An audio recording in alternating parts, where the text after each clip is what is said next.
update here on the Cub Cadet Ultima ZT150. Those of you that have seen my other videos know that I've been having some problems with this thing.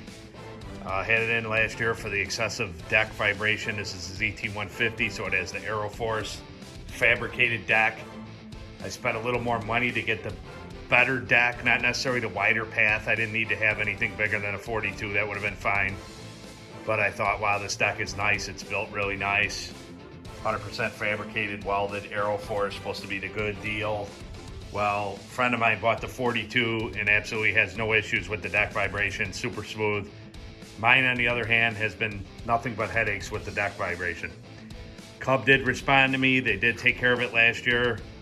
My local dealer picked it up, worked on it, put brand new bearings in it, spindles, blades, and a brand new belt.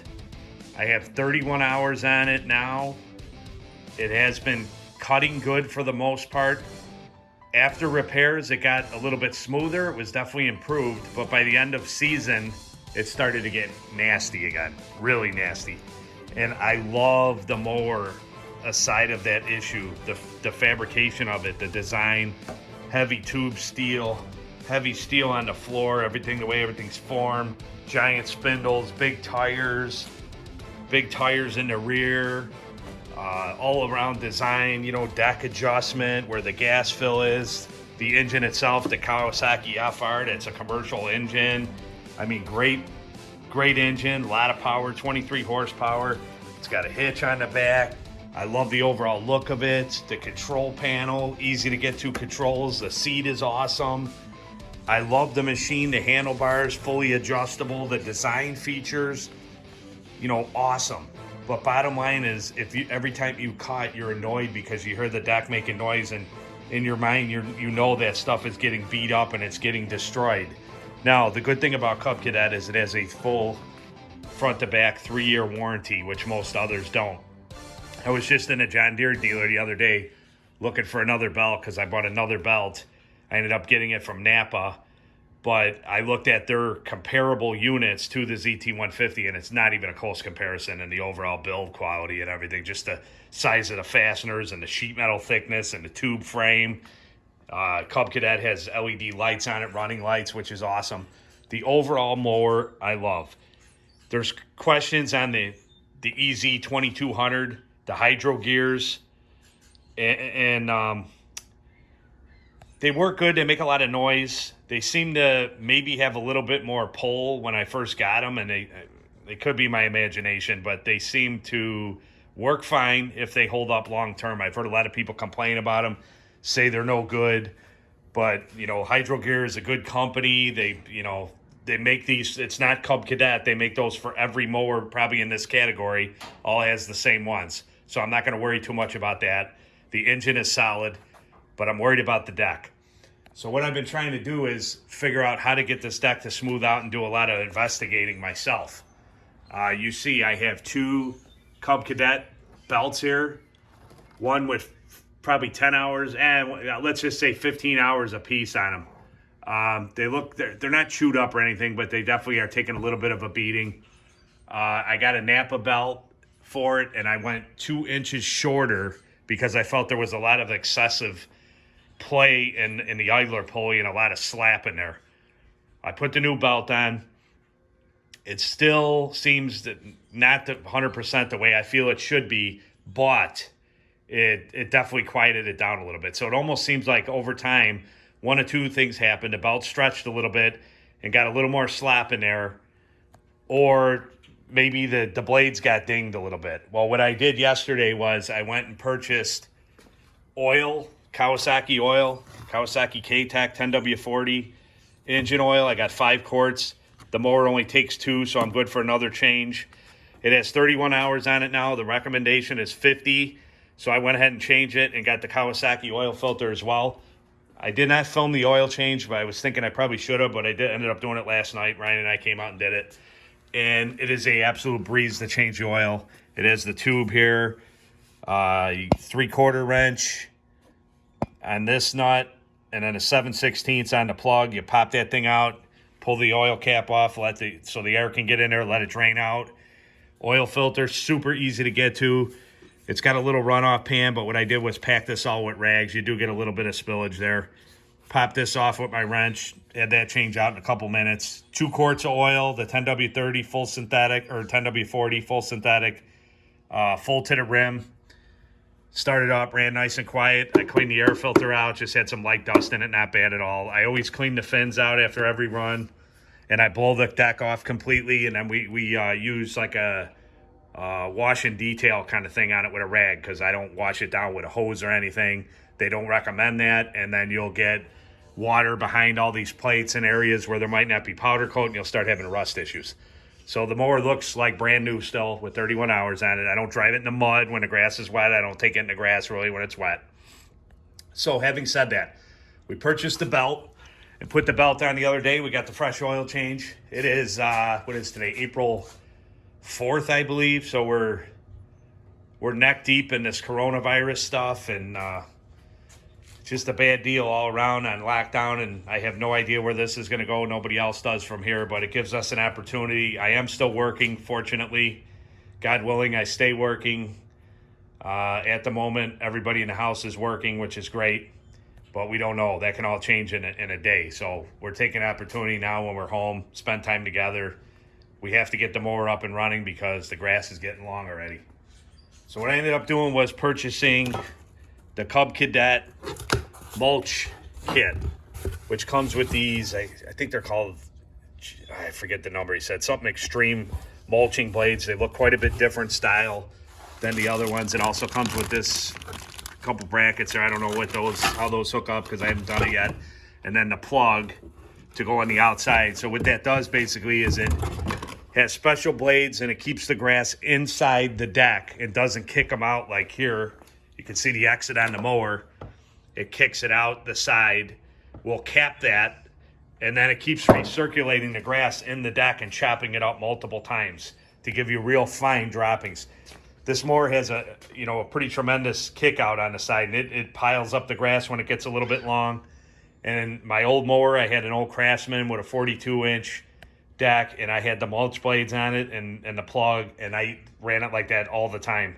So I want to try it, and what I'm hoping is maybe there's a difference in the blades. Maybe the mulching blades will run a little bit different. If the spindles and bearings are fine, and the blades are fine in balance, and the belt is okay, it's one of two other things. One is the crankshaft on the engine has a couple thousandths play and wobble in it for some reason, maybe from the factory. I find that hard to believe, but it's possible that it could be given a little bit of vibration. When I run the engine, disconnect it from the belt and engage the PTO, super smooth. I don't see any wobbling. I don't see any rotation that looks out of the ordinary. So then it would tell me that it's just the general design in itself. And the one thing is with this deck, and probably all mowers like this style are like that, it goes 0 to 4.5 inches. The deck will raise up and down.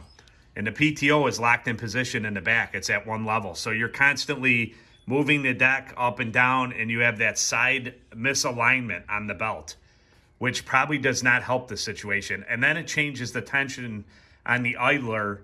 As you raise or lower, it makes the extension spring loose or tight. Looser or tighter depending on what position you're at, which sometimes, say, depending on where you're running the deck, the belt is a lot snugger, and other times it's a lot looser. So if you run it on the tighter setting all the time, obviously it's going to stretch the belt, and then when you go to run into a higher position, say, it's going to loosen the belt.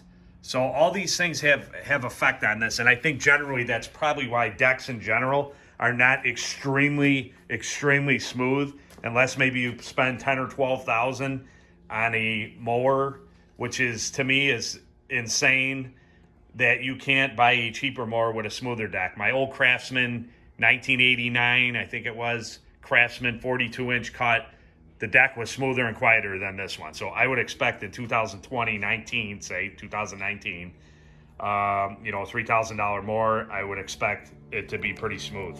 Some people have no issues at all. They say it's smooth as can be.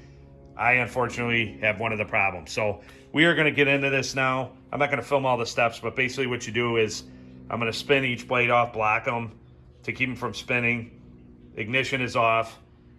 I'm going to spin each blade off and put the new blades on there, and then we're going to fire it up and we're going to try it today, see how it works, and we're going to do a cut. All right, YouTubers, we got all 3 blades off. I blocked, as you can see, I have a block there. I jacked it up, put a block between the blade and the frame, and I had to use a 1/2-inch drive breaker bar with a 15/16 socket. It might be a metric socket. It's a little bit smaller. It seems like there's a little bit play in the 15, but it worked good. And I had to put a lot of meat on there. I'm pretty strong. Like I got a lot of muscle and kind of huge for an old guy. But it took quite a bit to bust those things off. I think after, in all seriousness, I think after running, they get tight, and then there's, you know, you get gunk on there and stuff. And I'm looking it up, and it's showing 70 to 90 foot-pounds, so I'm going to go 90 foot-pounds with my torque wrench.